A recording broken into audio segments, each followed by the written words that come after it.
Жамбыл облысы Талас ауданы Қаратау қаласы мектеп-лицейдің 2-ші А сынып оқушысы Төрегелді Арайлым Ыбырай Алтынсарин Балғожа бидің баласына жазған хаты. Үміт еткен көзімнен нұры балам, жанына жәрдем берсін Құдай тағалам. Атан мұнда ананмен есен аман, сүйіп сәлем жазады бүгін саған. Атанды сағындым деп асығарсың, сабаққа көңіл берсен басыларсың. Ата-анан өнер білсен асырарсың, надан боп білмей қалсан ақ ұрарсың. Шырағым, мұнда жүрсен не тередің? Қолына құрық алып кетер едің. Тентіреп екі ауылдың ортасында жүргенмен не мұратқа жетер едің.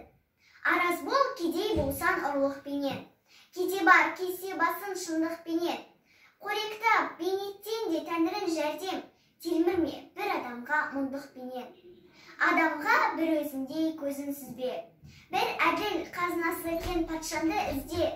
Қорексіз еш пендесін қалдырмайды, жаратқан бір тәңірінен күдерізбе. Мақтанба бақыттымын деп бағыңызға, қартайма қиын сауда тағыңызда. Іске аспай бақ дәулеттің қалуын ай, басынан бағын тайған шағыңызда. Мақтанба сұлумын деп ажарына, ажарсыз адамдардан назарына. Зиха жүсіппенен сұлу өткен, тұрмаған ажар ара ажалына. Жүйрікте болмайды көрек сыналмаған, бақтайса ерге дәулет құралмаған.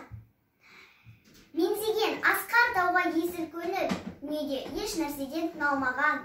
Арық мал жан жолатпас бір жалданса, пенделер кеммендеп бір малданса, қадамы әзіздердің ұзамайды.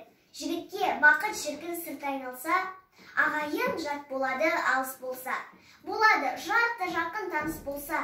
Достарын дұшпан түгіл табалайды, аяғын бір нәрседен шалыс болса.